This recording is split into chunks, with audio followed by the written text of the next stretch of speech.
January 1944. The frozen sky over Germany hums with an unearthly roar. 800 silver bombers crawl eastward, sunlight flashing off their aluminum skins. The contrails above them twist like ribbons, ghostly trails of exhaustion and fear. Inside one B-17, frost crawls along the window frames. The airman's gloved hands tremble on the yoke. Below, black puffs of flak bloom like malignant flowers. Then, through the chaos, a new sound. A whistle, sharp, rising, clean dot from the sun's glare above the formation. They appear, sleek, dark-nosed fighters, their wings long and elegant, diving fast and sure. The bombers watch in disbelief as the enemy's Messerschmitts, once kings of these skies, scatter in panic. Those aren't thunderbolts, a gunner murmurs into his oxygen mask. They aren't. They are Mustangs. P-51s, the long-range guardians that will change the air war forever. For months, the Germans had mocked America's air power. But that morning, as contrails tangled over Leipzig, the mocking stopped. The transformation had begun. At the start of 1943, America's air war over Europe hung by a thread. The doctrine was bold, almost reckless: daylight precision bombing. The United States Army Air Forces believed their heavy bombers, the B-17 Flying Fortress and the B-24 Liberator, could cripple Germany's war machine with surgical accuracy. Factories, rail lines, and refineries would be destroyed not by terror raids in the night, but by disciplined formations guided by Norden bomb sights. Striking in daylight when they could see their targets. It was a vision of technological confidence, and for a time, of tragic futility. The 8th Air Force, stationed in England, faced an opponent that had spent years perfecting the art of air defense. The Luftwaffe ruled its skies with layers of fighter wings, radar-guided command posts, and anti-aircraft artillery. When the American bombers crossed into occupied Europe, they entered a killing field. German pilots, veterans of Poland, France, and the Battle of Britain, regarded these slow, lumbering formations with contempt. They called them Fliegend, Festungen, flying fortresses with a sneer, and they had reason to mock. In 1943, the U.S. fighters that escorted bombers, the P-47 Thunderbolt and P-38 Lightning, lacked the range to follow them deep into Germany. Once the bombers crossed beyond the Rhine, they were alone. German interceptors, Messerschmitt Bf-109s and Focke-Wulf Fv-190s, waited for that moment. The pattern became grimly familiar. American crews would fight their way to the target, lose formation under relentless attack, and then be cut apart on the way home. By autumn 1943, the losses were catastrophic. The August raid on Regensburg and Schweinfurt cost 60 bombers, 600 men in a single day. October's second attack on Schweinfurt saw 60 more fall. 8th Air Force loss rates rose so high that operations into Germany were temporarily suspended.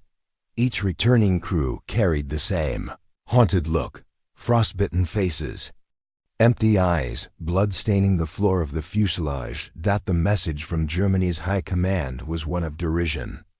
Reichsmarschall Hermann Göring, head of the Luftwaffe, dismissed the American bombing campaign as futile. "They will never reach Berlin," he boasted. "If they do, you can call me Meyer." In the winter skies, his arrogance seemed justified. The Americans had built a grand strategy on faith in numbers, in machinery, in courage. But courage could not close the range gap. The Thunderbolt's radial engine guzzled fuel. The twin-engined Lightning suffered from reliability issues in Europe's damp, cold air. Both could fight, but not far enough. Commanders in England knew the truth. Without long-range escort, daylight bombing would bleed the U.S. Air Force dry. The British offered advice: switch to night raids, as the RAF had done after the disasters of 1940. But General Ira Eaker, commander of the 8th Air Force, resisted. America would prove daylight precision could work. So crews kept flying. Each mission deeper, each return fewer.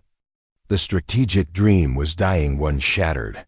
Formation at a time, yet somewhere far from the front. Lines in a hangar in California, a different kind of machine was taking shape. It wasn't built by the big players, not Boeing, not Lockheed, not Curtiss. It came from a smaller company, North American Aviation. In 1940, they had produced a fighter almost by accident. The British Purchasing Commission had asked for P-40s. North American promised they could build something better from scratch. In 120 days, the result was the NA-73, later known as the P-51 Mustang. Its first versions flew well, fast, sleek, with exceptional aerodynamics, but with a critical flaw. The Allison engine choked above 15,000 feet, the altitude where bombers flew and where the Luftwaffe hunted. The Mustang was fast, but it couldn't breathe at war's height, for now. It was relegated to low-level reconnaissance and ground attack roles, useful, but not revolutionary. Still, a few engineers, both British and American, saw potential. They saw a perfect airframe waiting for the right heart. And in late 1942, the heart arrived in the form of a British Merlin engine. That marriage of American design and British engineering would soon rewrite air warfare. The experiment began quietly in the autumn of 1942 at Rolls-Royce's facility in Hucknall, England. Engineers fitted the Mustang's slender fuselage with a Merlin 61 engine, the same power plant that lifted the Spitfire to victory in the Battle of Britain. The result stunned test pilots. The Mustang leapt from the runway like an animal unleashed. It climbed faster, flew higher, and at altitude, its speed surpassed anything the Allies had yet produced. Where the Allison engine gasped for air above the clouds, the Merlin roared. North American Aviation took note. With Packard in the United States building the Merlin under license, the P-51B and C models were born. These aircraft combined aerodynamic finesse with brutal endurance. They could now cruise at over 400 miles per hour, fight at 30,000 feet, and most importantly, carry drop tanks that extended their range. Deep into the heart of Germany. This was more than a fighter.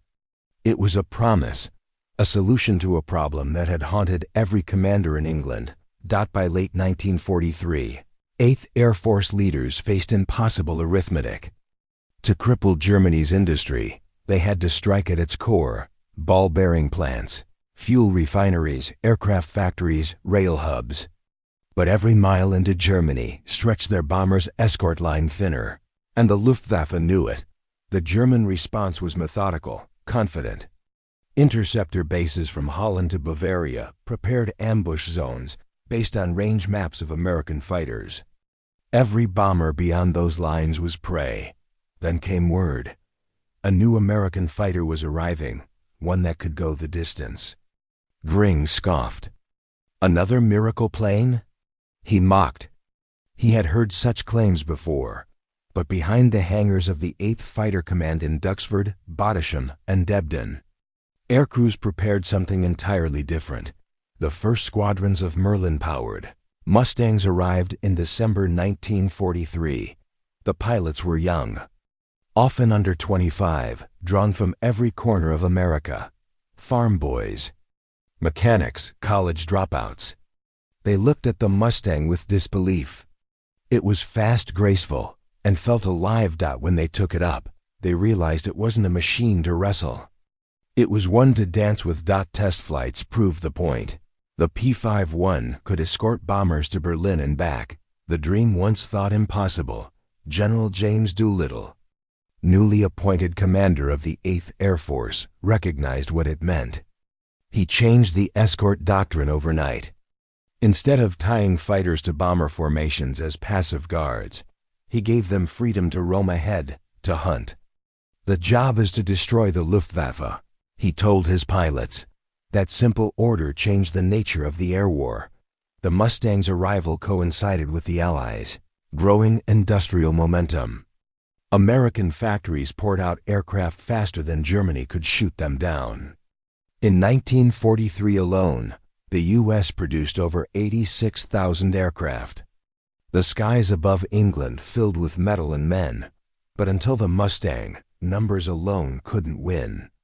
The Luftwaffe still ruled the high altitudes, still struck with deadly coordination. Now, the balance began to tilt. In January 1944, the first long-range Mustang missions entered Germany's airspace. They flew above the bomber stream, silent and unseen until the moment of attack. Their range, their speed, their climb, all superior. Luftwaffe pilots were caught off guard.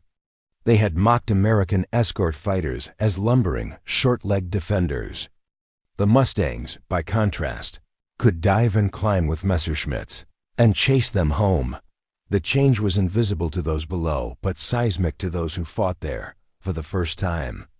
American bombers reached targets with consistent fighter cover all the way to the objective and back. The mockery from German radio broadcasts began to fade. Reports from frontline Jagdgeschwader units turned grim. Pilots described being ambushed by swarms of agile, high-flying fighters that appeared from nowhere and pressed the fight deep into their airfields. The hunters were becoming the hunted. The transformation was underway, not only in technology, but in psychology. The next battles would prove whether this new weapon could truly break the Luftwaffe's spine, or whether it was too late to save the American air campaign. The skies of early 1944 would decide everything. At 25,000 feet, war became a personal thing. The faces behind oxygen masks, the trembling gloved hands, the empty gaze of men who had counted too many parachutes against the morning sun. Bomber crews lived by ritual: tighten straps, check the interphone, recite the small, unspoken prayer before takeoff. They had been called the combat box, but to those inside, it felt more like a coffin. Every mission meant hours in the thin, freezing air where temperatures plunged to -40. Frost crept into the instruments, and enemy fighters came in waves, head-on, diving through gunfire, sometimes colliding with the bombers themselves before the P-51 arrived. The worst moment was always the same: when the escort turned back. The radio would crackle, "Little friends leaving you now." And with that, hope thinned with the contrails. Those words haunted the men. Some called it the loneliest phrase in the war, but in early 1944, something changed. The new escorts didn't turn back. From their windows, bomber crews began to see long-winged silhouettes cruising just ahead, sleek, confident, always there. Pilots in B-17s reported a strange emotion rising in their chests: relief. For the first time, they felt guarded all the way home. One gunner from the 100th Bomb Group later said, "When the Mustangs showed up, we felt invincible. They were like angels with guns." The morale shift was instant and profound. In an air war that had felt like a death sentence, hope returned on silver wings. Before the Mustang, escort tactics were reactive. Fighters flew tight with bomber formations, bound to slow speeds and predictable routes.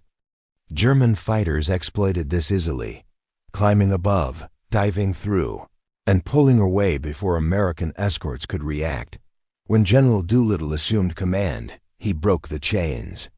His new doctrine was simple: destroy the Luftwaffe, not just defend against it. The P-51s gave him the means, with extended range and blistering performance. Doolittle's fighter groups were ordered to roam ahead of the bomber stream, intercepting German formations before they could reach the bombers. The effect was devastating. Instead of facing organized attacks, Luftwaffe units found themselves ambushed over their own territory. P-51s would dive from high altitude, breaking German formations apart before they could engage. The Luftwaffe's careful timing, once their greatest advantage, collapsed. Escort squadrons like the 4th, 354th, and 357th Fighter Groups became synonymous with aggressive hunting. They chased interceptors back to their bases, even strafing runways as the enemy tried to land. The Mustang's agility made it a master of both altitude and energy. It could climb faster than the FW-190, turn tighter than the Bf-109, and dive away from both. For the first time, the Luftwaffe was forced onto the defensive in its own skies, and that shift from defending the Reich to surviving it would break their structure from within. The Mustang was not an accident of war, it was an engineering triumph. Its laminar flow wing design reduced drag and increased efficiency at high speed.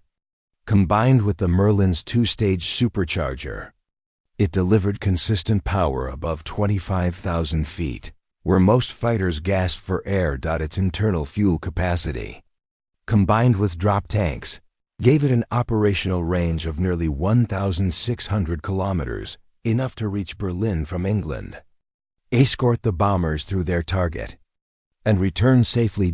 It carried 6.50 caliber Browning machine guns, mounted symmetrically along its wings, with a firing range that could shred enemy aircraft before they closed to attack range. But perhaps its most overlooked advantage was visibility and control. The cockpit canopy provided a wide, bubble-like field of view, giving pilots situational awareness rare in any aircraft of the time. It was a pilot's airplane, intuitive, balanced, lethal. Even Luftwaffe veterans later admitted its superiority. Some German reports described it as the perfect combination of Spitfire and May 109, with range enough to cross a continent. The Mustang was not just a weapon. It was a technological philosophy: speed, endurance, and simplicity working in harmony. Its success also symbolized something deeper: the Allied capacity to combine ingenuity, production, and cooperation. A British engine, an American frame, a shared vision, built at scale and delivered with relentless precision. Air power in 1943 had been a story of competing visions. Some believed strategic bombing could win wars. Others saw it as folly, too costly, too slow. Leaders like General Henry Hap Arnold and Ira Eaker had built their careers on the faith that air power, properly applied, could break an enemy's will without ground invasion. Their critics pointed to the mounting losses and the morale strain. Then came Doolittle, a combat veteran, pragmatic and fearless. He understood that victory required offense, not endurance. When he took over in January 1944, he inherited an exhausted bomber force and a shaken fighter command. His order to go hunting was more than tactical, it was psychological. It turned the entire air campaign into a war of initiative. He empowered group commanders to adapt, to strike enemy airfields, to escort bombers dynamically rather than statically. The result was organized chaos, and it worked. By the time of operation argument, the big week of February 1944, Doolittle's fighters were tearing the Luftwaffe apart faster than it could regroup. Every downed German pilot represented not just a lost aircraft, but years of irreplaceable training. In the skies, leadership had become the decisive weapon. Doolittle's faith in the Mustang turned the tide of a war once thought unwinnable from the air. And yet, as the enemy adapted and the missions deepened into the heart of Germany, the cost and ferocity of combat would rise to unimaginable levels. The next stage, when the Luftwaffe fought back with everything it had, would test every lesson learned for the German fighter corps. 1944 began with confidence. Despite increasing pressure from Allied bombing, the Jagdwaffe, the Luftwaffe's fighter arm, still held its reputation as Europe's elite. Pilots like Walter Nowotny, Adolf Galland, and Johann Steinhoff were aces, seasoned from the Eastern Front and the Battle of Britain. Their squadrons had built a culture of skill, precision, and pride. But that pride masked a grim reality. By the end of 1943, Germany's pilot training programs had been cut from 18 months to barely 6. Fuel shortages limited flight hours.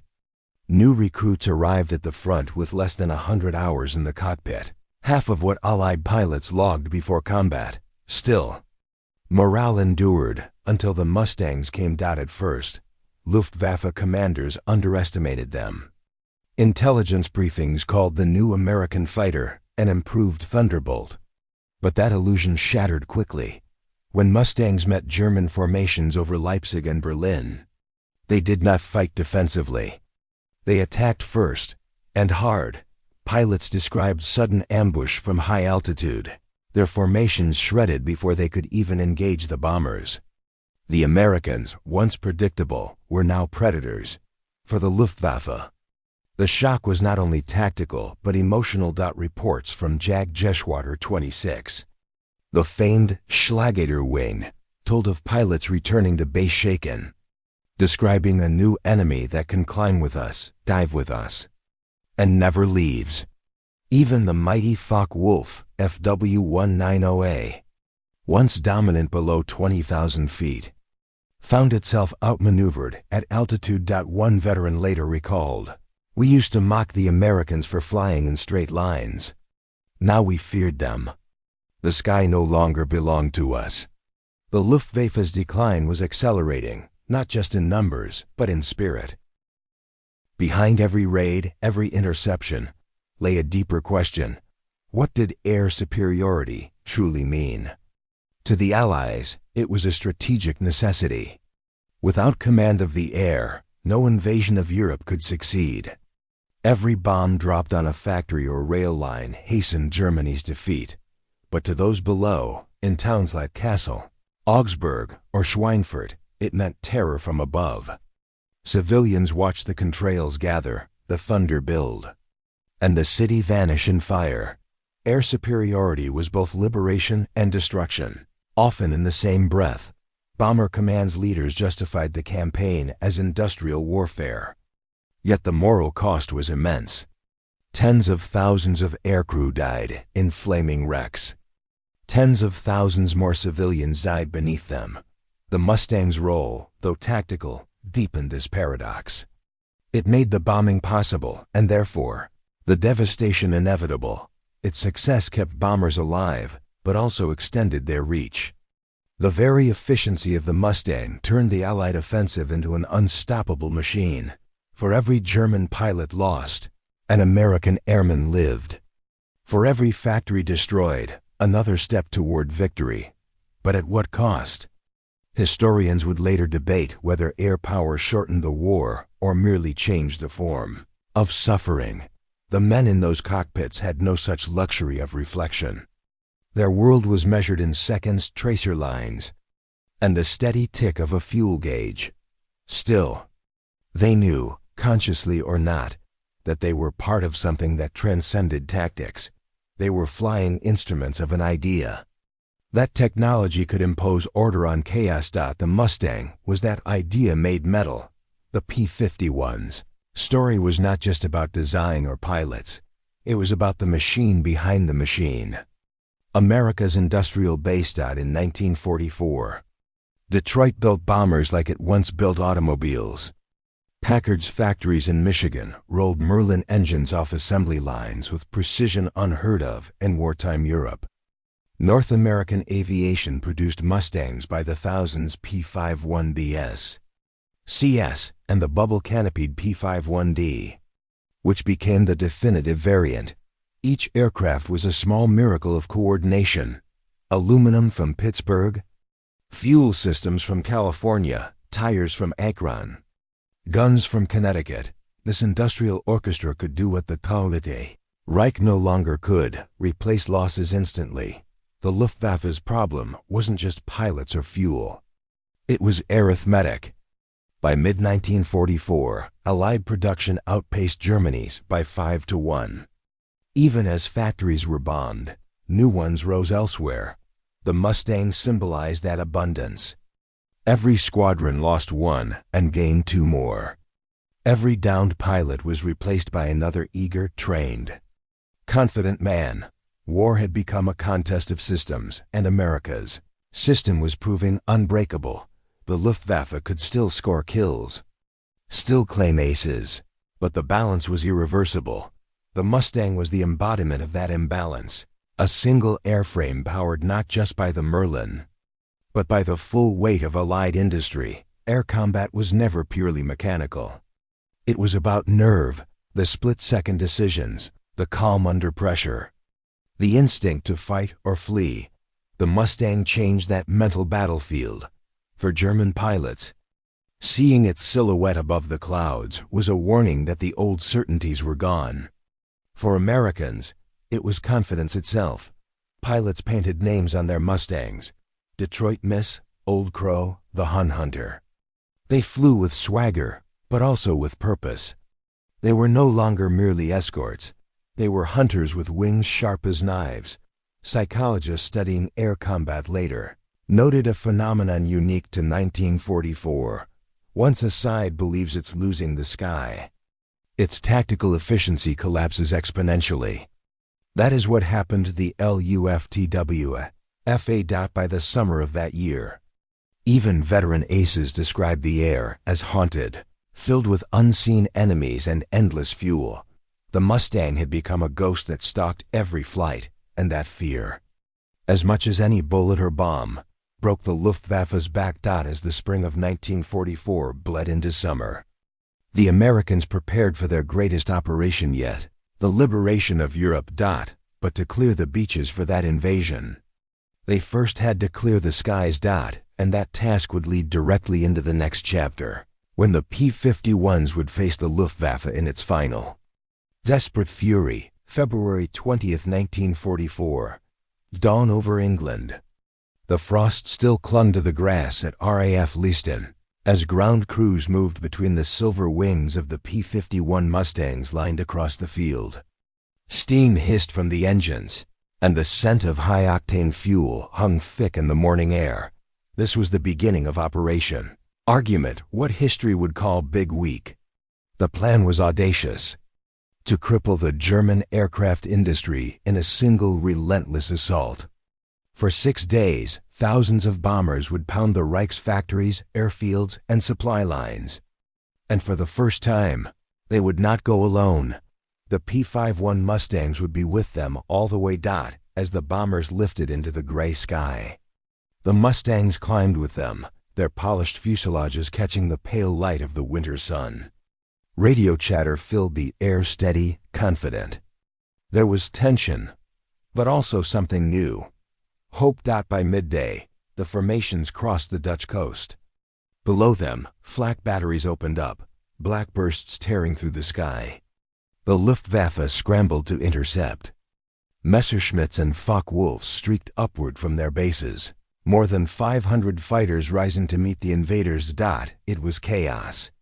The Germans had always relied on timing. Wait for the bombers to reach their point of no return, strike fast, then dive away. But this time, when they climbed toward the bomber streams, they met something unexpected. The Mustangs. The first clash came near Braunschweig. American pilots dove through the clouds at over 400 miles per hour, the sunlight flashing across their wings. Lieutenant William Wisner saw the enemy first, a cluster of FW-190s diving toward the bombers. He rolled inverted, dropped into the formation, and opened fire. Tracers stitched across the German leader's fuselage. The plane exploded mid-air. It was like that everywhere: Mustangs darting, climbing, diving, turning the German ambush into a battlefield of confusion. The Luftwaffe pilots found themselves hunted. Over Leipzig, Captain Don Gentile led his flight into a swarm of 30 Messerschmitts. He weaved through them with impossible precision, his guns blazing. 2 fell in flames. Then 3. Gentile pulled up hard, trailing smoke, his voice steady over the radio. That's for the fortresses. For the first time, the bombers reached their targets with most of their escorts still intact. The factories below Schweinfurt's ball bearings, Leipzig's engines, Regensburg's assembly lines erupted in fire. The Luftwaffe fought ferociously. By the end of the first day, The losses were staggering on both sides. But something had changed, something invisible yet decisive. The Germans had not stopped the attack. Day after day, the onslaught continued. The Mustangs escorted the bombers deeper into Germany, and the Luftwaffe scrambled fewer and fewer aircraft. Their veteran pilots were dying faster than they could be replaced. In one mission over Oschersleben, a formation of B-17s came under heavy assault. 20 German fighters pounced, but suddenly, 4 Mustangs appeared out of the sun. They sliced into the attackers, guns roaring. Within minutes, 6 Messerschmitts were down. The bombers pressed on. The cause wasn't just material, it was human. Germany's veteran pilots, the aces of 1939 and 1940, were gone. By the spring of 1944, only a handful remained. New recruits were rushed into cockpits after just a few hours of training, often with barely enough flight time to handle combat. They were met in the sky by Mustang pilots with hundreds of missions behind them. The results were predictable and tragic. Allied intelligence reports from this period describe an enemy exhausted, fractured, and in retreat. Luftwaffe communications were desperate requests for fuel, for spare parts, for reinforcements that would never come. The once proud organization that had dominated Europe in the early years of the war was collapsing from within. Meanwhile, the Mustang's influence extended far beyond air combat. Its presence changed Allied strategy itself. With the skies secured, the Allies could now plan the invasion of France with confidence.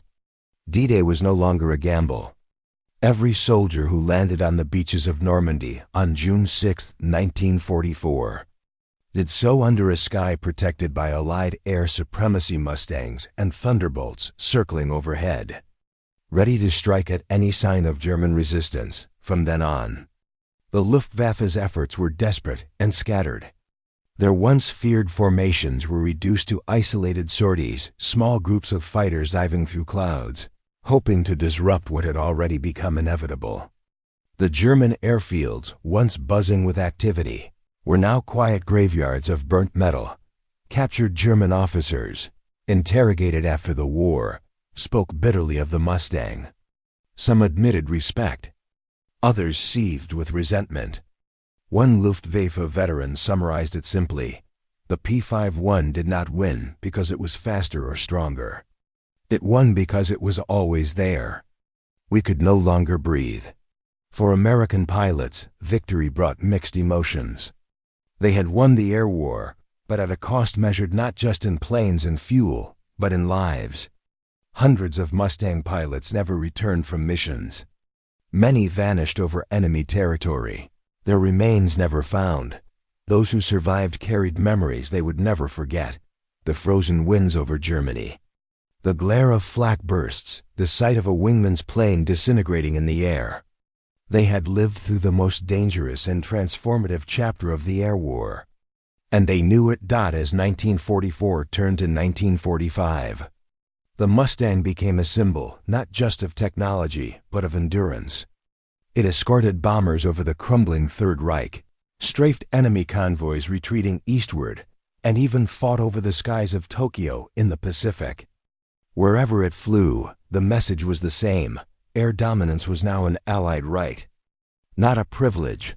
The balance of power in the air had shifted forever, and as Allied troops pushed toward Berlin, the Mustangs flew above them, silent witnesses to the end of a regime that once believed it could never be touched.